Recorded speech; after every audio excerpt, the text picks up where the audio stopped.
What it really refers to when it comes to recertification is it's left to the equipment manufacturer to obviously produce their own procedures in accordance to the API standards for the recertification. So what we do now for our client is we fundamentally try to get our client, after the first 5 years of service from receiving the hose, is for the equipment manufacturer ourselves to carry out a full recertification on the hose. There's a number of key areas which have to obviously go through with the hose for this recertification to be completed, and that really starts with the visual inspection of the hose. And then once we're quite happy with the condition of the hose, we would then go ahead and do an internal boroscope. From then, once we've now established that the hose bore is in a competent state and integral to the hose carcass, we would then start to look at going on to the third stage, which would be the pressure test. If the hose from the inspection process has been found to have sacrificial damage to the outer cover, obviously this can be repaired. This would obviously then confirm the status and the integrity of the hose carcass and the pressure retaining wires. What you'll do is you'll look along the external body of the hose for any defects in any shape, way or form with the rubbers and the metallics of the carcass and the coupling areas of the hose. From the visual inspection, you will take measurements in certain areas of the hose which we know are critical. The sealing faces, the coupling areas, the threads will all be inspected thoroughly. Internal boroscope is probably the second part of the inspection process. As mentioned previously, we've done the external sides, now we need to be looking at the hose internally. So what we usually do is, using a boroscope camera, we would internally boroscope the hose. This would be a detailed inspection with a camera where you can zoom in and focus on certain areas of the bore, and this would have to be conducted through the full length of the bore of the hose. What we look for is really any kind of breakdown in the hose bore.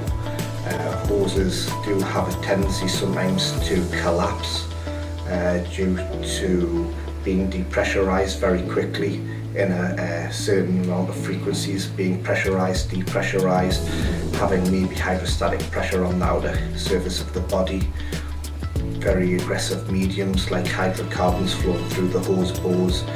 These can all fundamentally damage the hose to obviously fail prematurely.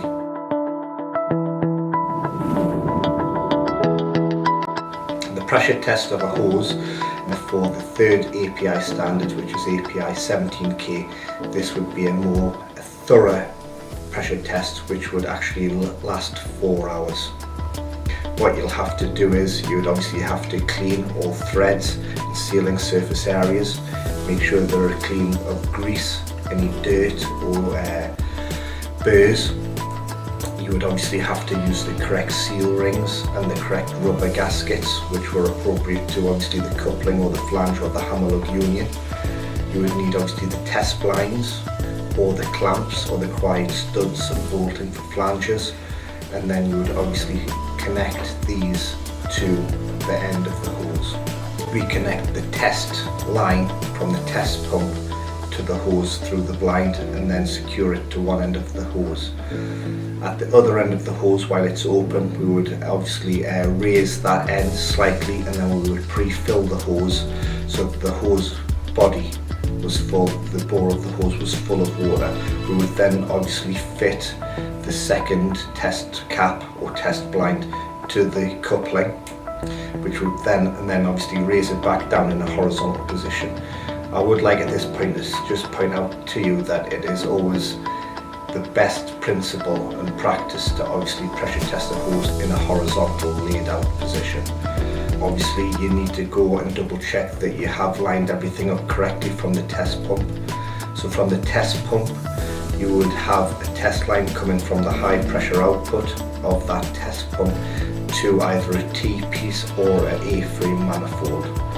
From that T-piece or A-frame manifold, what you would do is you would have one high pressure hose going to the chart recorder, and then the second high pressure line from the A-frame or the T-piece going to the test line, which is now connected to the hose. You can then start the test pump to start to add pressure to the flexible hose. What I would usually do is I would pressurize the hose maybe to about 100 to 200 psi, and then I would stop the test or stop the pressure going into the hose at that level, and then I would just bleed the hose slightly to make sure that we had dispersed all the air out of the hose body. I would then now start to look at maybe increasing the pressure of the hose in 25 stage increments. So for maybe say a 15,000 psi pressure test, I would like to stop the first pressure at around 4,500 psi. Once the hose has been allowed to stabilize for about 3 to 5 minutes, and obviously you have a nice stable line on your chart recorder, I would then increase the pressure up to the 50% stage of around 10 to 12,000 psi.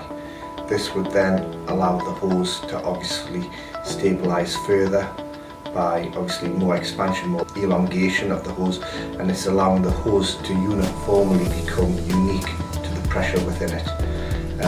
Obviously you would then increase for a third time, and then hopefully the fourth time you would be looking at obviously stopping the pressure just above the 15,000 psi working pressure.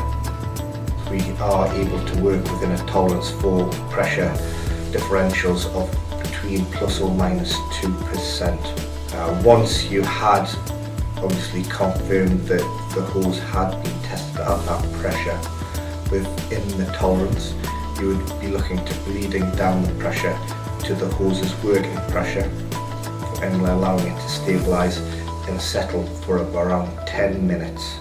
And this will obviously then confirm to the client that the hose is able to take a pressure reduction and stabilize quite comfortably at the hose's working pressure.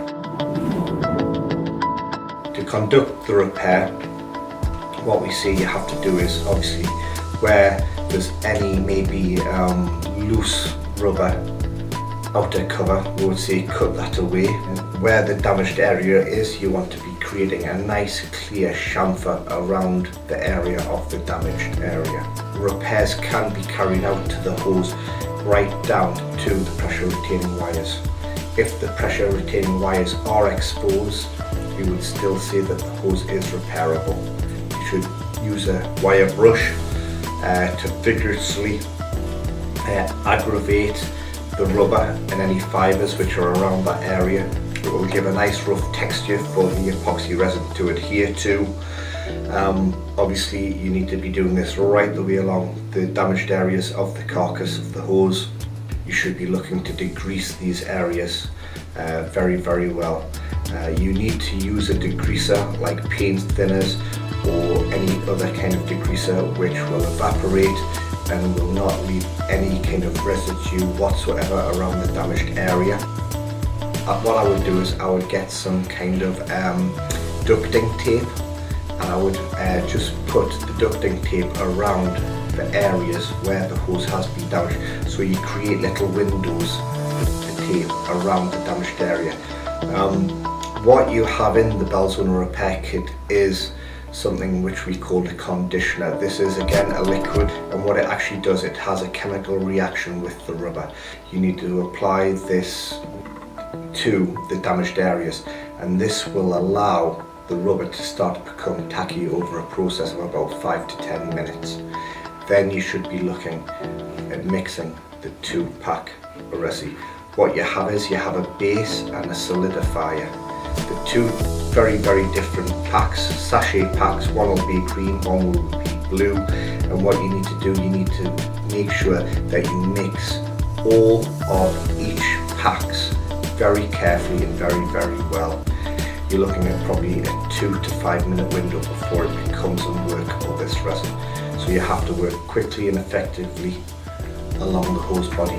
you need to be making sure that you use it and you apply it very, very effectively into the damaged area, working it into all of the corners, and that you are displacing all of the air, so there's no air trapped underneath the bell zoner as you're applying it to the damaged area.